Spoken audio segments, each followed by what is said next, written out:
شروع اللہ کے نام سے جو بڑا مہربان نہایت رحم والا ہے۔ محترم سامعین، السلام علیکم ورحمۃ اللہ وبرکاتہ۔ آپ کی خدمت میں تخلیق کائنات اور تخلیق آدم علیہ السلام سے لے کر عیسیٰ علیہ السلام تک تمام انبیاء اور قوموں کا تذکرہ قصص الانبیاء پیش کیا جا رہا ہے۔ داود علیہ السلام کا سلسلہ نسب یہودا بن یعقوب سے جا ملتا ہے۔ آپ چھوٹے قد کے تھے، آنکھیں نیلی، بال ہلکے اور دل کے صاف شفاف تھے۔ آپ بنی اسرائیل پر حکومت کرنے لگے۔ اللہ تعالیٰ نے ان کی حکومت کو مضبوط کر دیا اور یوں بنی اسرائیل ایک بار پھر یکجا ہو گئے۔ اللہ تعالیٰ نے آپ پر بہت سے معجزات ظاہر فرمائے۔ آپ پر ایک کتاب بھی نازل ہوئی جسے زبور کے نام سے جانا جاتا ہے۔ اللہ تعالیٰ سورۃ النساء آیت 163 میں فرماتے ہیں، اور داؤد کو ہم نے زبور بھی عنایت کی تھی۔ ہم نے داود کو زبور عطا فرمائی۔ آپ تمام انسانوں سے زیادہ خوبصورت آواز والے تھے۔ صحیح بخاری کی ایک حدیث میں ہے کہ ایک مرتبہ رسول اللہ صلی اللہ علیہ وسلم نے ابو موسیٰ اشعری رضی اللہ عنہ کو قرآن مجید کی تلاوت کرتے سنا۔ ان کی آواز بہت خوبصورت تھی۔ آپ ان کی قرات توجہ سے سننے لگے، پھر آپ نے فرمایا، اے ابو موسیٰ، تجھے داود علیہ السلام جیسی بہترین آواز عطا کی گئی ہے۔ اللہ تعالیٰ نے آپ کی آواز کو بھی ایک معجزہ بنا دیا، اور وہ ایسے کہ جب داود علیہ السلام زبور کی تلاوت کرتے تو پہاڑ اس کو سن کر آپ کے ساتھ تسبیح شروع کر دیتے، اور جب پرندے یہ آواز سنتے تو ان کے پاس آ کر اپنی گردنیں جھکا کر بیٹھ جاتے اور تسبیح میں ان کے ساتھ شامل ہو جاتے، اپنی جگہ سے حرکت بھی نہ کرتے۔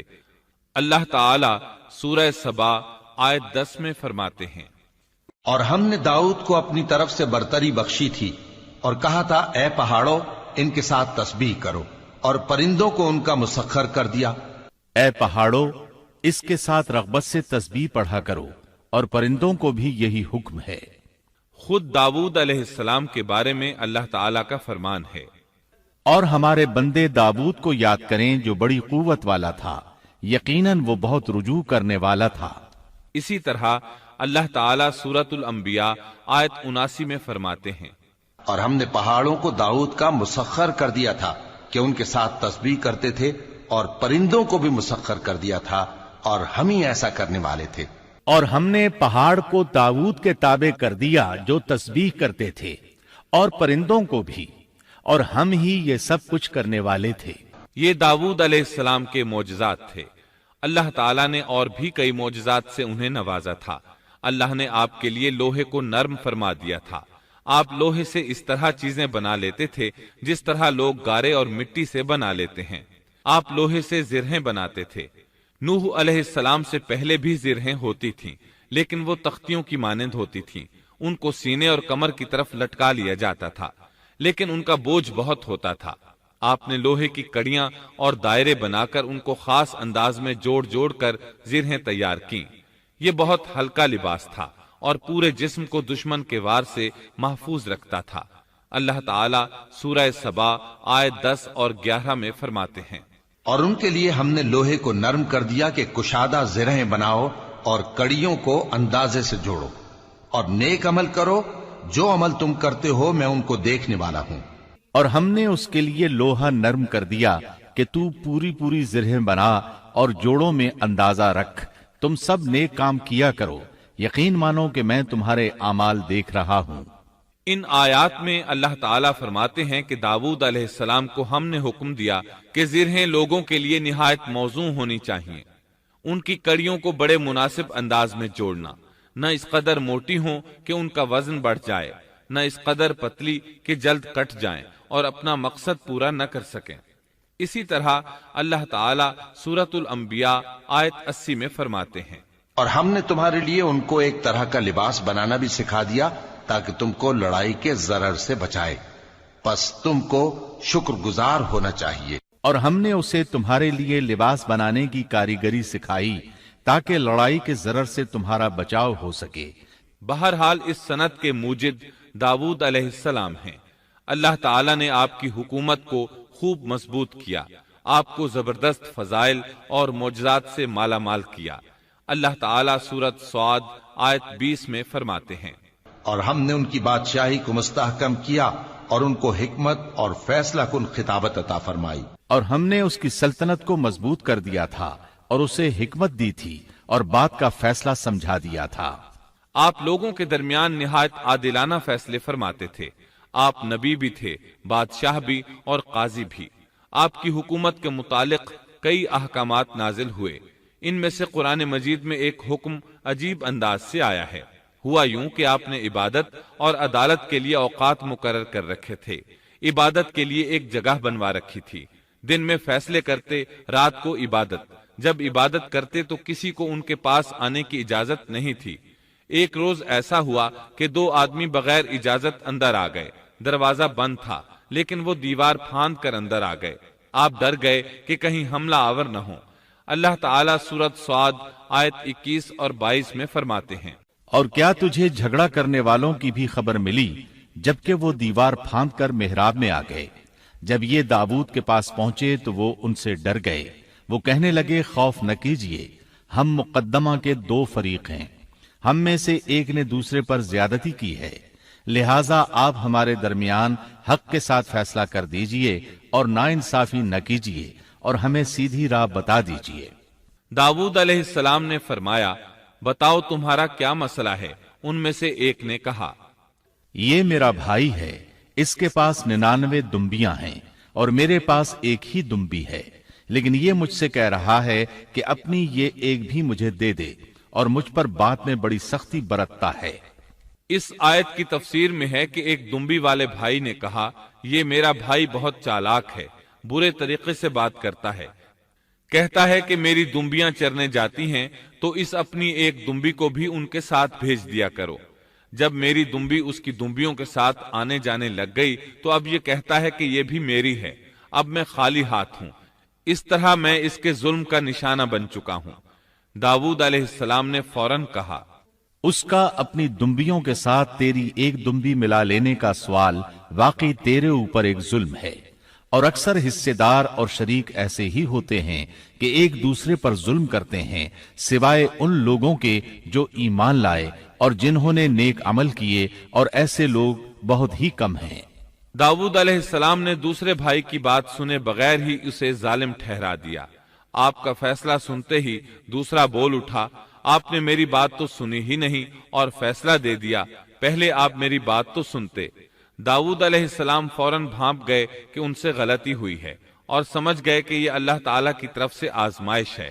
آپ نے فوراً توبہ کی، اللہ کی طرف رجوع کیا اور استغفار کرنے لگے۔ اور داؤد سمجھ گئے کہ ہم نے انہیں آزمایا ہے، پھر تو اپنے رب سے استغفار کرنے لگے اور عاجزی کرتے ہوئے سجدے میں گر پڑے اور پوری طرح رجوع کیا۔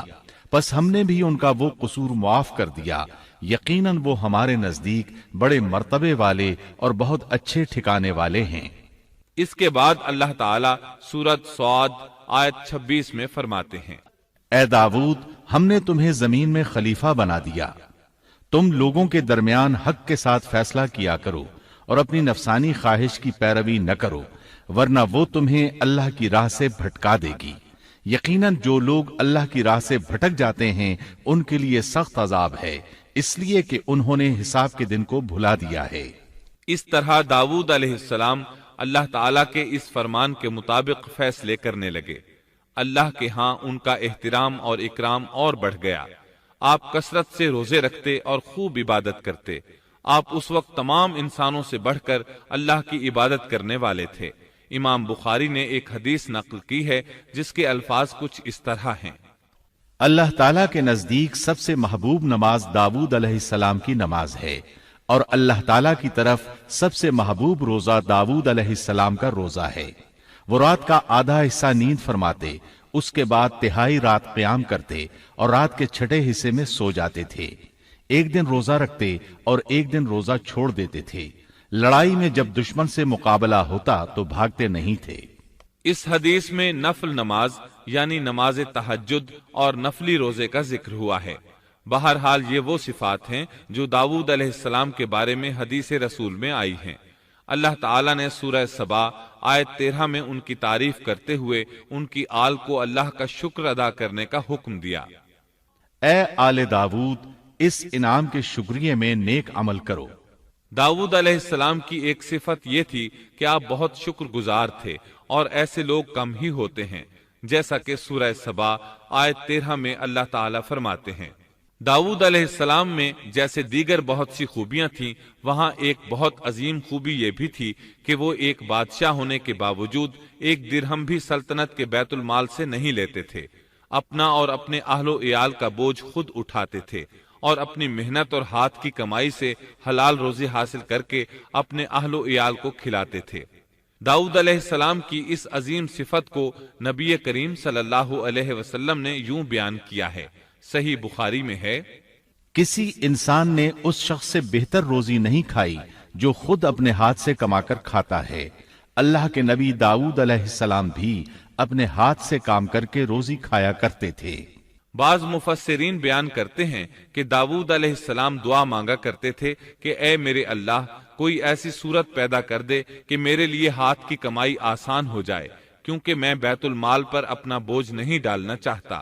تو اللہ تعالیٰ نے آپ کی اس خواہش کو اس فضیلت کے ساتھ قبول فرمایا کہ ان کے ہاتھ میں لوہے کو موم کی طرح نرم کر دیا، جس سے وہ زرہیں بناتے اور انہیں فروخت کر کے اپنے اہل و عیال کی کفالت کرتے۔ داود علیہ السلام نے کتنی عمر مبارک پائی، اس میں اختلاف ہے، چنانچہ اس کے متعلق مورخین کے اقوال کے علاوہ کوئی مستند بات نہیں ملتی۔ عبداللہ بن عباس رضی اللہ عنہما فرماتے ہیں کہ داود علیہ السلام کی وفات ہفتے کے دن اچانک ہوئی۔ وہ ہفتے کے دن مقررہ عبادت میں مشغول تھے اور پرندے قطارے باندھے ان پر سایہ فگن تھے کہ اچانک اس حالت میں ان کا انتقال ہو گیا۔ اس کے بعد آپ کے فرزند ارجمند نے امور سلطنت کو سنبھال لیا۔ یہ سلیمان علیہ السلام تھے۔ اللہ تعالیٰ نے آپ کو بہت سی خوبیاں اور معجزات عطا فرمائے۔